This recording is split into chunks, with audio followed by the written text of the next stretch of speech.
Cette fois-ci, on va regarder la programmation de l'assistant bolus de la QCheck Insight. Donc toujours nos réglages habituels, des coefficients ou des ratios insuline-glucides de 1,2 unités pour 10 grammes le matin, à midi 1,1 unité pour 10 grammes le soir, un barème de correction des hyperglycémies d'une unité qui fait baisser la glycémie de 0,40 g ou de 40 mg par décilitre, une durée d'action de l'insuline et des bolus de 4 heures, et un objectif de correction des hyperglycémies de 1,20 g. Allons-y pour la programmation. Donc on a allumé le conseil, la télécommande.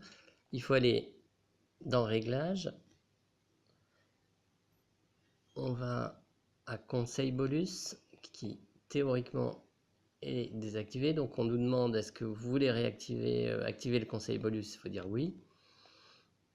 Et à ce moment-là, on rentre dans la programmation. Donc là, on va laisser pour l'instant une unité. On va régler surtout que c'est des unités pour 10 grammes. La sensibilité, donc la correction, que une unité fait baisser de 0,40. On fait suivant. Est-ce que vous voulez répercuter ces réglages sur les autres plages horaires? On va dire oui, parce que ça nous évitera bien des soucis. Et voilà, et on se retrouve avec plein de plages horaires qui sont les plages horaires de la QCheck Insight qui ne correspondent pas forcément. Alors on va prendre la première qui commence à 5 h et qui va à 11 h et qui est plutôt pas mal, sauf que pour un petit déjeuner qui va correspondre au coefficient du matin, pour un petit déjeuner qu'on pourrait prendre entre 5 h et, alors on va dire 11 h, non c'est bien, 11 h, on va faire suivant. On va rentrer les objectifs de glycémie. Donc nous on veut que ça corrige à 1,20 g, donc en fait pour cela il faut rentrer un intervalle entre 1,60 et 0,80 g, et la pompe corrigera au milieu de cet intervalle. Je fais suivant. Je suis sur le ratio du matin, donc on va dire que je veux 1,2 unités pour 10 grammes. Et ça y est, j'ai réglé la tranche du matin. On va passer à la tranche du midi, donc qui commencera à 11 h et puis qui pourrait se terminer vers 17 h si jamais, ou même 16 h si on fait un déjeuner tardif. Suivant, il faut remettre les objectifs de correction,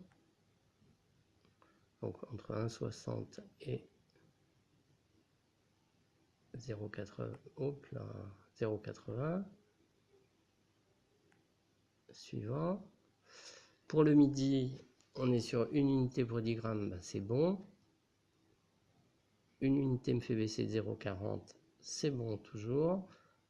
Et donc on va passer sur la tranche horaire suivante qui va prendre en compte le déjeuner. Sauf que là, on voudrait que ça aille jusqu'à 5 h du matin. Et donc, on va essayer de voir si on peut l'augmenter. Mais je pense qu'on va être bloqué. Ah non, ça marche. Jusqu'à 5 h. Et donc, entre 16 h et 5 h, on va appliquer le coefficient du soir. Donc, ça fait supprimer une plage horaire qui était préprogrammée. On va lui dire oui. On fait suivant. Et on rentre encore nos objectifs qui ne correspondent pas. 1,60. Hop. Allez. 0,80. Hop là. Wow. Suivant. Et on va indiquer le coefficient du soir, 1,1. Une unité me fait baisser 0,40. On termine. Donc là, on a, si on voit bien, toutes les plages horaires réglées avec les mêmes objectifs. Donc tout ça va bien. On fait suivant. On continue. Et là, on va régler un certain nombre de choses qui n'existent que sur cette pompe, notamment la taille de l'encamax qu'on vous conseille de régler par défaut à 5 grammes, c'est-à-dire à partir d'un repas de plus de 5 grammes, le conseil bolus va s'activer, et le délai d'action qui conditionnera la quantité d'insuline encore active qu'on règle à 1h15, comme ça. On fait suivant, et youpi, la configuration du conseil bolus est terminée, on fait OK, et retour, et normalement, ça marche.